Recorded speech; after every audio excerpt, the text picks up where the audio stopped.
آپ کسی بھی طرح ہماری بیٹی کو ڈھونڈ نکالیں ورنہ اس کی ماں رو رو کر اپنی آنکھیں اندھی کر بیٹھے گی۔ پریشانی تو تم دونوں کے چہروں پر جھلک رہی ہے، میں نے ہمدردی بھرے لہجے میں کہا۔ مجھے بتاؤ کہ تمہاری بیٹی کب اور کہاں سے غائب ہوئی ہے۔ جب تک پوری بات مجھے پتہ نہیں چلے گی میں آپ لوگوں کی کوئی مدد نہیں کر سکوں گا۔ وہ دونوں گھبرا کر سراسیمہ نظروں سے مجھے تکنے لگے۔ غلام سرور لجاجت بھرے لہجے میں بولا، اور تھانے دار صاحب آپ ایسا تو نہ کہیں، ہم بہت آس امید لے کر آپ کے پاس آئے ہیں۔ زیبو کل رات سے غائب ہے، اوپر خدا اور نیچے آپ ہی ہیں جو زیبو کو ڈھونڈ سکتے ہیں۔ میں تمہاری آس اور امید کو توڑ نہیں رہا، میں نے باری باری ان دونوں کی طرف دیکھا اور سمجھانے والے انداز میں کہا، میں تھانے میں آلو پیاز کی آڑھت کرنے نہیں بیٹھا ہوں۔ میرے محکمے نے آپ لوگوں کی داد رسی کے لیے ہی مجھے یہاں تعینات کیا ہے۔ میرے تھانے کی حدود میں جو بھی واقعہ رونما ہوگا اسے میں نے ہی دیکھنا ہے، لیکن جب تک مجھے کسی معاملے کے پس منظر کا علم نہیں ہوگا میں صحیح خطوط پر کوئی کوشش نہیں کر سکوں گا۔ آپ لوگ میری بات سمجھ رہے ہیں نا؟ جی جی، غلام سرور اس بات میں سر ہلاتے ہوئے جلدی سے بولا، میں سمجھ گیا جناب۔ میں آپ کو بتاتا ہوں، زبیدہ عرف زیبو گزشتہ روز اپنی سہیلیوں کے ہمراہ میلے کی رونق دیکھنے گئی تھی۔ شام تک اس کی سہیلیاں تو واپس اپنے گھروں کو پہنچ گئیں، لیکن زیبو ابھی تک غائب ہے۔ ہمارے اختیار میں جو تھا وہ ہم نے کیا، لیکن زیبو کی تلاش میں ہمیں کوئی کامیابی حاصل نہیں ہوئی۔ پچھلی رات ہم نے بڑی اذیت میں گزاری ہے۔ صبح کسی سیانے نے مشورہ دیا کہ ہمیں تھانے جا کر اپنی بیٹی کی گمشدگی کی رپورٹ درج کرانا چاہیے۔ اس بندے کا مشورہ ہماری سمجھ میں آ گیا اور ہم آپ کے پاس چلے آئے ہیں۔ میں سیدھا ہو کر بیٹھ گیا۔ غلام سرور کی بیان کردہ کہانی ہر لحاظ سے نامکمل تھی۔ زبیدہ عرف زیبو کی تلاش کے لیے یہ معلومات کافی نہیں تھی۔ وہ دونوں اس قدر پریشان تھے کہ کام کی باتیں گلوانے کے لیے ان کا ایک بھرپور انٹرویو ضروری تھا۔ لہٰذا میں نے کاغذ قلم سنبھالا اور ان کی طرف متوجہ ہو گیا۔ میں نے غلام سرور کی آنکھوں میں دیکھتے ہوئے سوال کیا، آپ لوگوں نے زیبو کی ان سہیلیوں سے پوچھ تاچھ کی جن کے ہمراہ وہ میلے کی رونق دیکھنے گئی تھی؟ غلام سرور کی عمر 50 سے متجاوز تھی۔ وہ ایک دبلا پتلا اور دراز قامت شخص تھا، جبکہ اس کے مقابلے میں آسیہ بی بی کو ہیوی ڈیوٹی کہا جا سکتا تھا۔ آسیہ بی بی ایک موٹی تازی اور خوبصورت عورت تھی۔ اس کی عمر کا اندازہ میں نے 45 کے قریب لگایا۔ بدضا میرا یہ اندازہ درست ثابت ہوا۔ وہ 46 سال کی تھی۔ ان کی گمشدہ بیٹی زیبو کی عمر 24 سال تھی۔ ہم نے باری باری سب لڑکیوں سے زیبو کے بارے میں پوچھ لیا۔ غلام سرور نے میرے سوال کے جواب میں بتایا، لیکن زیبو کا کچھ پتہ نہیں چل سکا۔ اس کی دونوں سہیلیاں اپنے اپنے گھروں کو پہنچ گئی ہیں اور ہم ابھی تک زیبو کی راہ تک رہے ہیں۔ میں نے پوچھا، زیبو کی ان 2 سہیلیوں کے نام کیا؟ اس بار آسیہ بی بی نے میرے سوال کے جواب میں بتایا، ایک کا نام رفت ہے اور دوسری کا نام فریدہ ہے۔ فریدہ اور رفت نے زیبو کی گمشدگی پر کیا کہا ہے؟ میں نے براہ راست آسیہ بی بی سے پوچھا۔ میرا مطلب ہے ان کے خیال میں زیبو کہاں جا سکتی ہے؟ ان کا کہنا ہے کہ واپسی پر زیبو اپنی گلی میں داخل ہو گئی تھی، آسیہ بی بی نے جواب دیا۔ میں بھی اس بات پر شدید حیران ہوں کہ زیبو جب اپنی گلی میں داخل ہو گئی تھی تو پھر گھر کیوں نہیں پہنچی؟ وہ دونوں زیبو کے لیے بہت پریشان ہیں۔ آسیہ بی بی، تمہاری باتوں سے میں یہ سمجھ پایا ہوں کہ رفت اور فریدہ تمہاری گلی میں نہیں رہتی، میں نے پرسوچ انداز میں کہا۔ اسی لیے وہ میلے سے واپسی پر زیبو کو اس کی گلی میں داخل کر کے آگے بڑھ گئی تھی؟ جی ہاں، وہ گردن کو اسپاتی جنبش دیتے ہوئے بولی۔ وہ دونوں مٹھورا کلاہی میں رہتی ہیں، لیکن ان کے گھر دوسری گلیوں میں ہیں۔ فریدہ کا گھر ہماری عقبی گلی میں ہے۔ یوں سمجھے کہ ہمارا گھر فریدہ کے گھر کے ساتھ پچھواڑے سے ملا ہوا ہے۔ دونوں گھروں کی چھتیں آپس میں ملے ہونے کی وجہ سے بذریعہ چھت دونوں سہیلیاں بآسانی ایک دوسرے کے گھر میں آتی جاتی رہتی ہیں، جبکہ رفت کا گھر 2 گلیاں چھوڑ کر ہے۔ پھر غلام سرور نے مجھے بتایا کہ رفت کی 3 سال پہلے شادی ہو گئی تھی۔ اس کا 2 سال کا ایک بیٹا ہے۔ یہ بچہ 2 سال پہلے عید کے دن پیدا ہوا تھا، لہٰذا اس کا نام عید محمد رکھ دیا گیا، جو بگڑ کر ایدو ہو گیا۔ رفت کے شوہر کا نام مشتاق محمد تھا۔ وہ کوٹ کشال نامی گاؤں میں رہتا تھا۔ آج کل رفت اپنے میکے مٹھورا کلائی ہوئی تھی۔ کوٹ کشال میں مشتاق کریانے کی دکان چلاتا تھا۔ میں نے غلام سرور سے پوچھا، کیا زیبو کی شادی ہو چکی ہے؟ یہ سوال میں نے خاص مقصد سے پوچھا تھا، ورنہ اب تک جو حالات میرے علم میں آ چکے تھے ان کی روشنی میں بڑے واضح انداز میں دیکھا جا سکتا تھا کہ گمشدہ زیبو غیر شادی شدہ تھی۔ غلام سرور نے نفی میں گردن ہلائی اور کہا، نہیں جناب، کیا وہ منگنی شدہ ہے؟ میں نے سوال کیا۔ اس نے ایک بار پھر نفی میں گردن ہلا دی۔ میں نے پوچھا، اس کی کہیں بات وغیرہ چل رہی تھی؟ ابھی تک اس قسم کا کوئی باقاعدہ سلسلہ شروع نہیں ہوا، اس نے میرے استفسار کے جواب میں بتایا۔ سلسلہ تو شروع ہو ہی جاتا ہے، لیکن زیبو کے باپ کی وجہ سے معاملہ کھٹائی میں پڑ جاتا ہے، آسیہ بی بی نے شکایتی نظر سے غلام سرور کی طرف دیکھتے ہوئے کہا۔ غلام سرور کی وجہ سے کیوں؟ میں نے ہاتھ سے تیز لہجے میں سوال کیا۔ آسیہ بی بی کی بات نے مجھے چونکا دیا تھا۔ اس نے ایک بار پھر غلام سرور کی جانب دیکھا اور میرے سوال کے جواب میں بتایا، پچھلے 4 سال میں 5-6 گھروں سے زیبو کے رشتے آئے ہیں، مگر غلام سرور نے صاف انکار کر دیا۔ یہ کیا بات ہوئی؟ میں نے الجھن زدہ نظر سے باری باری ان دونوں کی جانب دیکھا۔ لوگ تو اللہ کا شکر ادا کرتے ہیں جو کسی اچھی جگہ سے بیٹی کا رشتہ آ جائے۔ غلام سرور کہتا ہے زیبو تو ابھی بچی ہے، اس کی شادی کی ایسی بھی کیا جلدی ہے؟ آسیہ بی بی نے برا سا منہ بناتے ہوئے کہا۔ ہاں میں ایسا ہی سمجھتا ہوں۔ غلام سرور ایک ایک لفظ پر زور دیتے ہوئے بولا۔ میری نظر میں زیبو ابھی کمسن ہے۔ بولتے بولتے اس کی آواز گلوگیر ہو گئی۔ اس نے ایک افسردہ سانس خارج کی، پھر اپنی نم آنکھوں کو ہاتھ کی پشت سے صاف کرتے ہوئے بولا، میری زیبو کہاں چلی گئی؟ میں اسے کدھر تلاش کروں؟ زیبو غلام سرور کی اکلوتی اولاد تھی، اور اکلوتی اولاد کے حوالے سے میں نے اس کہانی کی ابتدائی میں اپنے خیالات کا کھل کر اظہار کر دیا۔ تھوڑی دیر کے بعد جب غلام سرور کی حالت قدرے سنبھل گئی تو میں نے سوالات کے سلسلے کو آگے بڑھاتے ہوئے کہا، غلام سرور اچھی طرح سوچ کر بتاؤ، کیا اس سے پہلے بھی کبھی زیبو گھر سے غائب ہوئی ہے؟ نہیں جناب، اس نے نفی میں جواب دیا، ایسا واقعہ پہلے کبھی پیش نہیں آیا۔ تم لوگوں کی کسی سے کوئی خار بازی تو نہیں ہے؟ میں نے پوچھا۔ ہرگز نہیں جناب، اس نے پوری قطعیت سے جواب دیا، ہماری کسی سے کوئی دشمنی نہیں جو زیبو کی گمشدگی کو اس تناظر میں دیکھا جائے۔ تمہارے دوسرے رشتہ دار کہاں رہتے ہیں؟ میں نے اس کی آنکھوں میں جھانکتے ہوئے سوال کیا۔ میرا مطلب ہے منڈھورا کلا کے علاوہ۔ اس نے آلے دوالے کے 3-4 گاؤں کے نام گنوا دی اور کہا، ہمارے تمام رشتہ دار انہی گاؤں میں آباد ہیں۔ کیا زیبو انہی میں سے کسی رشتہ دار کے گھر تو نہیں چلی گئی؟ میں نے ایک امکانی بات کو ذہن میں رکھتے ہوئے سوال کیا۔ سوال ہی پیدا نہیں ہوتا تھانیدار صاحب، وہ پروسوک لہجے میں بولا، وہ ہمیں بتائے بغیر یوں خاموشی سے اکیلی نہیں جا سکتی، اور وہ بھی شام کے وقت۔ ناممکن۔ ویسے بھی یہ سارے پنڈ منڈھورا کلا سے کافی فاصلے پر ہیں۔ یہ میرے پیشے کا تقاضا ہے کہ مجھے اپنے پاس آنے والے مصیبت زدہ افراد سے ہر نوعیت کے سوالات پوچھنا پڑتے ہیں، لہٰذا میری کسی بات کا برا منانے کی ضرورت نہیں۔ آسیہ بی بی، میں تم سے ایک انتہائی نازک سوال کرنا چاہتا ہوں، امید ہے تم سچا اور کھرا جواب دو گی۔ کیا زیبو کسی لڑکے کو پسند کرتی تھی؟ میں نے سنسناتے ہوئے لہجے میں استفسار کیا۔ وہ دونوں ہراساں نظروں سے مجھے تکنے لگے۔ میں نے ان کے اطمینان کی خاطر کہا، میرے سوال نے انہیں مضطرب کر دیا تھا۔ میں یہ سوال کرنے کے لیے مجبور ہوں، لیکن آپ لوگوں کو پریشان ہونے کی ضرورت نہیں۔ اس وقت ہمارے بیچ میں جو بھی گفتگو ہو رہی ہے اس کا تذکرہ کسی چوتھے تک نہیں پہنچے گا۔ تھانے دار صاحب، میں بڑی سے بڑی قسم کھا کر یہ کہنے کو تیار ہوں کہ زیبو کے ساتھ ایسا کوئی معاملہ نہیں تھا۔ وہ کسی بھی لڑکے کو نہیں چاہتی تھی۔ میں نے قریت کا عمل جاری رکھتے ہوئے پوچھا، کیا گاؤں کا کوئی لڑکا زیبو کو پسند کرتا تھا؟ تھانے دار صاحب، غلام سرور نے بڑے اعتماد کے ساتھ کہا، ہماری زیبو کے ساتھ ایسا کچھ بھی نہیں تھا کہ وہ کسی سے یا کوئی اس سے پیار کی پینگے بڑھا رہا ہو۔ ہاں، جیسا کہ آسیہ نے آپ کو بتایا ہے، زیبو کے باقاعدہ کئی گھروں سے رشتے آتے رہے ہیں، لیکن ان میں سے کوئی میرے معیار پر پورا نہیں اترا، اس لیے میں نے انکار کر دیا۔ اس کے علاوہ اور کوئی بات نہیں ہے۔ ٹھیک ہے، کیا میں جان سکتا ہوں کہ تم نے ہونے والے داماد کے لیے اپنے ذہن میں کیا معیار قائم کر رکھا ہے؟ بس جی، وہ محنتی ہو، میری زیبو کو کما کر کھلا سکے، اس کا خیال رکھ سکے، اس نے جواب دیا۔ اور وہ بولتے بولتے رکا تو میں نے کہا کہ اب تک زیبو کے جتنے بھی رشتے آئے ہیں وہ تمام لڑکے نکھٹو اور ہڈ حرام تھے، جو تم نے انہیں اپنی فرزندی میں لینے سے انکار کر دیا۔ ایسی بات نہیں ہے تھانے دار صاحب، وہ بے بسی سے بولا۔ پھر کیسی بات ہے؟ میں نے قدرے سخت لہجے میں دریافت کیا۔ تھوڑی دیر پہلے اور پر پہنچ کر تمہارے ریکارڈ کی سوئی پھنس گئی تھی۔ تو مجھے کیا بتانا چاہ رہے تھے جو اچانک رک گئے؟ وہ جناب، میں یہ کہہ رہا تھا کہ، وہ ندامت آمیز انداز میں وضاحت کرتے ہوئے بولا، میں ایسے داماد کی تلاش میں ہوں جس کے آگے پیچھے کوئی نہ ہو، یا پھر وہ انتہائی متصر خاندان رکھتا ہو۔ دراصل میں زیبو کو اپنی نگاہ سے دور نہیں کرنا چاہتا۔ میں سمجھتا ہوں کہ اگر وہ بیاہ کر مجھ سے دور ہو گئی تو میں اس کے بغیر زندہ نہیں رہ پاؤں گا۔ اپنی بات کے اختتام پر وہ بے حد جذباتی ہو گیا تھا۔ اس کے مسئلے کو سمجھنے میں مجھے کسی دشواری، کسی دقت کا سامنا نہیں ہوا۔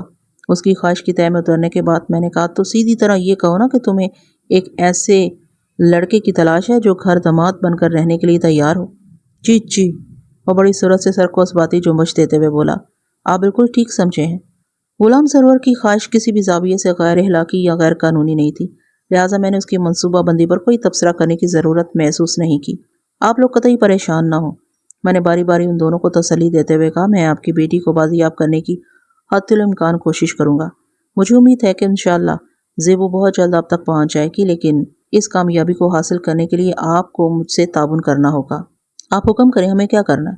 آپ اپنے ان تمام رشتہ داروں سے رابطہ کر کے زیبو کے بارے میں معلومات حاصل کریں جن کے پاس اس کے جانے کے امکانات ہیں۔ دوم، زیبو اپنی جن 2 سہیلیوں کے ساتھ میلہ دیکھنے گئی تھی، آپ کو ان دونوں کے بیانات کا بندوبست کرنا ہے۔ مجھے یقین ہے کہ میں رفعت یا فریدہ کی زبان سے کوئی ایسی بات اگلوانے میں ضرور کامیاب ہو جاؤں گا جو زیبو کی تلاش کے سلسلے میں مددگار ثابت ہوگی۔ تم ان دونوں خواتین کو تھانے تک لانے کا انتظام کر لو گے؟ میں نے یہ سوال براہ راست غلام سرور سے کیا تھا، لہٰذا جواب بھی اسی نے دیا۔ جی سرکار، میں یہ کام کر لوں گا، آپ اس سلسلے میں بے فکر ہو جائیں، سمجھ لیں یہ میری ذمہ داری ہے۔ ٹھیک ہے، میں دیکھتا ہوں تم اس ذمہ داری کو کس طرح نبھاتے ہو، میں نے سوچ میں ڈوبے ہوئے لہجے میں کہا۔ پھر پوچھا، غلام سرور تم کرتے کیا ہو؟ میرا ذاتی کام ہے جی، اس نے جواب دیا۔ اور ذاتی کام کی نوعیت کیا ہے؟ میں بوتلوں کا کام کرتا ہوں تھانے دار صاحب۔ پھر میرے اس استفسار پر غلام سرور نے مجھے بوتلوں والے کام کی تفصیل سے آگاہ کرتے ہوئے بتایا کہ اس نے اپنے گھر میں دیسی کولڈ ڈرنکس بھرنے کی مشین لگا رکھی تھی۔ میں نے غلام سرور اور اس کی بیوی آسیہ کو تسلی دی کہ میں بہت جلد ان کی بیٹی کو ڈھونڈ نکالوں گا۔ وہ دونوں میرا شکریہ ادا کر کے رخصت ہو گئے۔ دوپہر کے بعد میرے جی میں آئی کہ مڈھورا کلا جا کر وہاں کے حالات کا جائزہ لوں۔ غلام سرور اور آسیہ بی بی کی فراہم کردہ معلومات اس معاملے کو آگے بڑھانے کے لیے کافی نہیں تھیں۔ تھانے میں فوری نوعیت کی کوئی مصروفیت نہیں تھی، لہٰذا میں نے ایک تانگا منگوایا اور کانسٹیبلوں کو ساتھ لے کر بوزا مڈھورا کلا روانہ ہو گیا۔ ان دنوں میری تعیناتی رسول پور تارڑ کے تھانے میں تھی۔ رسول پور تارڑ نامی یہ قصبہ حافظ آباد اور پنڈی بھٹیاں کے درمیان واقع ہے۔ مڈھورا کلا، کولووال، کوٹ کشال، سلطان پورہ، شمس آباد اور چک جنجوا میرے تھانے کی حدود میں آتے تھے۔ ہم ایک نہر کے کنارے سفر کرتے ہوئے مڈھورا کلا پہنچ گئے۔ غلام سرور کا گھر گاؤں کے وسط میں تھا۔ گاؤں میں داخل ہونے سے پہلے میں نے اس میلے کا ایک طائرانہ نظارہ بھی کر لیا جس کا ذکر غلام سرور نے کیا تھا۔ میری معلومات کے مطابق یہ میلہ ہر سال مئی کے مہینے میں گاؤں سے باہر کھلے میدان میں لگا کرتا تھا، جو کئی دن تک جاری رہتا تھا۔ عام دنوں میں یہ وسیع اور عریض میدان بچوں کے کھیل کود کے لیے استعمال ہوتا تھا، جس میں فٹ بال، والی بال، پتنگ بازی اور دیگر معروف دیہاتی کھیل کھیلے جاتے تھے۔ غلام سرور کا گھر 3 کمروں پر مشتمل تھا۔ 2 کمرے گھر کے پچھلے حصے میں پہلو با پہلو بنے تھے، ان کے آگے ایک طویل برآمدہ تھا۔ غلام سرور نے ہمیں اپنے گھر کے صحن میں بٹھایا۔ اگرچہ موسم کافی گرم تھا، لیکن سایہ دار درختوں کے نیچے چارپائی پر بیٹھنا خاصا خوشگوار محسوس ہو رہا تھا۔ غلام سرور اور اس کی بیوی آسیہ ہمارے سامنے دوسری چارپائی پر بیٹھ گئے تو میں نے کہا، غلام سرور مجھے تمہارے کہے ہوئے الفاظ پر تو کسی قسم کا کوئی شبہ نہیں، لیکن میں نے سوچا کہ خود ہی تمہارے گاؤں کا ایک چکر لگا لیتا ہوں۔ اس طرح رفعت اور فریدہ سے بھی ملاقات ہو جائے گی اور میں جائے وقوع کا بھی جائزہ لے لوں گا۔ ہو سکتا ہے کوئی کام کی بات معلوم ہو جائے جس کی مدد سے میں زیبو کا سراغ لگانے میں کامیاب ہو جاؤں۔ آپ نے بہت اچھا کیا جو آ گئے، آسیہ بی بی سرسراتی ہوئی آواز میں بولی، ورنہ ہم نے تو پروگرام بنایا تھا کہ صبح صبح ہی آپ کے پاس جائیں گے۔ میں نے چونک کر اس کی طرف دیکھا اور پوچھا، ایسی کیا بات ہو گئی تھی کہ آپ لوگوں کو میرے پاس آنے کا پروگرام بنانا پڑا؟ بات دراصل یہ ہے تھانے دار صاحب، میں نے کچھ رقم آسیہ کے پاس رکھوائی تھی، وہ پیسے گھر سے غائب ہیں۔ میں سیدھا ہو کر بیٹھ گیا۔ غلام سرور نے بڑی اہم بات کی تھی، آسیہ بی بی نے کہا، ہم اسی وجہ سے آپ کے پاس آنا چاہتے تھے۔ کتنی رقم غائب ہوئی ہے؟ میں نے تیز لہجے میں دریافت کیا۔ 2000 روپے، اس نے جواب دیا۔ 2000؟ میں نے حیرت بھرے انداز میں دہرایا۔ میری حیرت کا سبب یوں تھا کہ جس زمانے کا واقعہ میں آپ کی خدمت میں پیش کر رہا ہوں، تب 2000 روپے کوئی معمولی رقم شمار نہیں ہوتی تھی، وہ بہت ہی بھلا اور سستا زمانہ تھا۔ آسیہ بی بی نے اس بات میں گردن ہلائی اور کہا، جی تھانے دار صاحب، غلام سرور نے مجھے بتایا، میں نے یہ رقم ایک خاص مقصد کے لیے آسیہ کے پاس رکھوائی ہوئی تھی۔ میں ہر ماہ کچھ نہ کچھ پس انداز کرتا رہتا ہوں، یہ میری برسوں کی بچت ہے، بلکہ بچت تھی، اب تو وہ گھر سے غائب ہو چکی ہے۔ میں بڑی دھوم دھام سے زیبو کی شادی کرنا چاہتا تھا۔ اس کے علاوہ میں اپنے سامنے والا مکان خرید کر زیبو کو دینا چاہتا تھا، تاکہ شادی کے بعد وہ ہر وقت میری نگاہ کے سامنے رہے۔ میری کوشش تو یہی تھی کہ مجھے کوئی نیک اور صالح گھر داماد مل جائے۔ یہ مکان خرید کر زیبو کو دینے والا منصوبہ اس صورت کے لیے تھا، اگر زیبو کا شوہر ہمارے ساتھ رہنے کے لیے راضی نہ ہوا تو میں ان لوگوں کو سامنے والے گھر میں بسا دوں گا، مگر سب ختم ہو گیا۔ زیبو بھی گئی اور 2000 کی رقم بھی غائب ہے۔ میں ایک دکھی باپ کے جذبات کو اچھی طرح سمجھ سکتا تھا۔ غلام سرور کے تمام منصوبوں کا ستیہ ناش ہو گیا تھا۔ میرا ذہن ایک خاص انداز میں سوچ رہا تھا۔ زبیدہ اور زیبو کی گمشدگی کے ساتھ ہی گھر سے 2000 بھی غائب ہوئے تھے، لہٰذا ایسا سوچنے میں کوئی قباحت نہیں تھی کہ زیبو وہ رقم اپنی مرضی سے ساتھ لے گئی ہوگی۔ اسی پوائنٹ کو نظر میں رکھتے ہوئے میں نے آسیہ بی بی سے پوچھا، تم نے 2000 کی یہ رقم کہاں رکھی تھی؟ اس نے میرے سوال کا جواب دینے سے پہلے اپنے شوہر کی طرف دیکھا، پھر جھلائے ہوئے لہجے میں بولی، سرور، تھانے دار صاحب کافی دیر سے بیٹھے ہیں، تم ان کے لیے کوئی ٹھنڈی بوتل تو لے کر آؤ، دیکھو کتنی گرمی ہو رہی ہے۔ اس نقطے پر میں آسیہ بی بی سے متفق تھا کہ موسم بہت گرم ہو رہا تھا، لہٰذا میں نے غلام سرور کو کولڈ ڈرنک لانے سے منع کرنے کی کوشش نہیں کی۔ اس وقت میں واقعتاً شدید پیاس محسوس کر رہا تھا اور یقیناً میرے ساتھ آنے والے کانسٹیبل کا بھی یہی حال تھا۔ غلام سرور اٹھ کر کھڑا ہو گیا اور بولا، میں ان لوگوں کے لیے دودھ سوڈا بنا کر لاتا ہوں۔ غلام سرور کے جانے کے بعد میں نے آسیہ بی بی کے سامنے اپنا سوال دہرایا، تم نے 2000 کی یہ رقم کہاں رکھی تھی؟ کپڑوں والے ٹرنک میں، اس نے جواب دیا، تمام کپڑوں کے بالکل نیچے۔ اور یہ ٹرنک یعنی کہ بڑا صندوق کہاں رکھا تھا؟ میں نے اس افسرات کے سلسلے کو آگے بڑھاتے ہوئے کہا،